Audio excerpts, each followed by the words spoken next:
Hello बच्चों, चलिए आइए देखते हैं अगले सवालों को। इन सवालों को कैसे सॉल्व करते हैं। इन सवालों को करने के लिए सबसे पहले क्या करेंगे, इनकी लैंग्वेज को अच्छे से पढ़ते हैं। उन्होंने कहा दो संपूरक कोण समझते हैं जिनका योग 180 होता है, जिसमें बड़ा कोण छोटे कोण से 18 डिग्री अधिक है, तो उन्हें ज्ञात कीजिए, यानी कि कोण ज्ञात करना है। तो सबसे पहले हम मान लेंगे, माना दो उभयनिष्ठ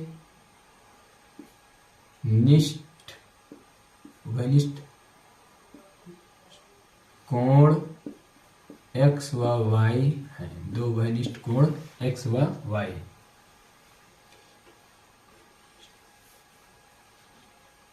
अब x प्लस y बराबर 180। 180 कैसे आया? उन्होंने कहा संपूरक कोण मतलब होता है इनका योग कितना होना चाहिए, 180 डिग्री का। तो 180 तथा उसने कहा है कि बड़ा कोण छोटे कोण से 18 डिग्री अधिक है, यानी कि बड़ा कोण अगर हम मान ले x तो छोटा कोण हो गया y, और बड़ा कोण छोटे कोण से 18 डिग्री अधिक है, तो फिर इसको हम 18 दे देंगे तो दोनों बराबर हो जाएंगे।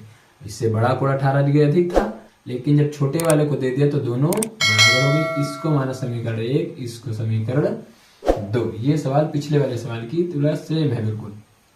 इनका मान फिर समीकरण 1 में रखो।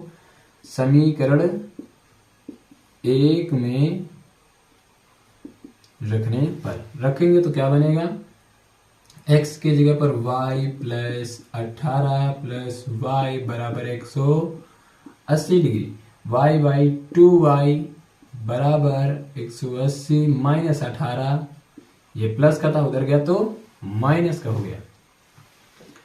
2y बराबर 180 से 18 घटाना, 10 से 8 गया तो बचा 2, यहाँ पर बचा 7 से 1 गया तो 6 और 1, कितना बच गया है 165। अब इस 2 से इसको काट दो, 2 8 16, 2 1 2, यानी y बराबर आया है 81 डिग्री। लिखेंगे समीकरण y का मान समीकरण किस में रख देते हैं, 2 में रख देते हैं। तो 2 में रखेंगे तो क्या आ जाएगा, x बराबर 81 प्लस 18, 81 प्लस 18, कहीं पे कुछ गड़बड़ तो नहीं हुआ। तो x बराबर कितना आ गया, 8 1 9, 8 1 9, तो 99 डिग्री, यानी कि हमारे जो कोण आए हैं x बराबर 99 डिग्री और y बराबर 81 डिग्री, इन दोनों को जोड़ोगे तो कितना आएगा 180 डिग्री। ये इस क्वेश्चन का आंसर है। चलिए अगला क्वेश्चन देखते हैं, ये क्या कह रहा है। ये सवाल भी पीछे में पढ़ा चुके हैं, वेरी इंपॉर्टेंट है, इंपॉर्टेंट क्वेश्चन है 2026 के लिए। p का मान ज्ञात करना है। समीकरण दिए गए थे, समीकरण को भी नोट कर देते हैं। अद्वितीय हल पूछा है। समीकरण क्या दिए गए थे, समीकरण है इनके इस सवाल के 4x प्लस ty प्लस 8 बराबर 0। दूसरा समीकरण था 2x प्लस 2y प्लस 2 बराबर 0। ये समीकरण आपको दी गई थी। अब इनकी तुलना कर लेंगे। सबसे पहले a1x b1y प्लस c1 बराबर 0। इधर तुलना कर लो, a2x plus b2y plus c2 बराबर 0। तो a1 बराबर हमें मिल गया 4, b1 बराबर हमें मिल गया p और c1 बराबर मिल गया 8।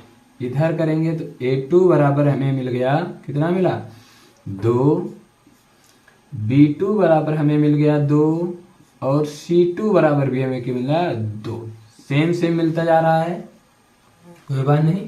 अद्वितीय हल का मतलब होता है केस नंबर फर्स्ट, यानी a1 बटे a2 बराबर b1 बटे b2 बराबर c1 बटे c2।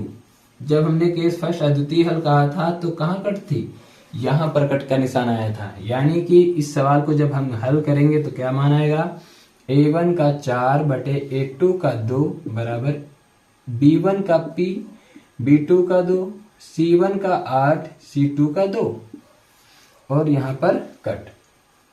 तब उन्होंने p का मान पूछा है, तो इस तरफ तो कट है, इधर हल कर लो तो क्या बनेगा, p/2 बराबर 8/2, 2 से 2 कट गया तो p बराबर कितना हमें मिल गया आंसर, 8। ये इस सवाल का आंसर है। लेकिन अगर अद्वितीय हल कह देता कितना नहीं है तो क्या करते, इस 2 से 2 काट देते। जैसे अगर नहीं के लिए है अद्वितीय हल तो क्या करेंगे, 4/2 नहीं है p बराबर 2, इस 2 से 2 को काट दिया तो p बराबर कितने पर नहीं है, 4। ये इसका आंसर हो जाएगा।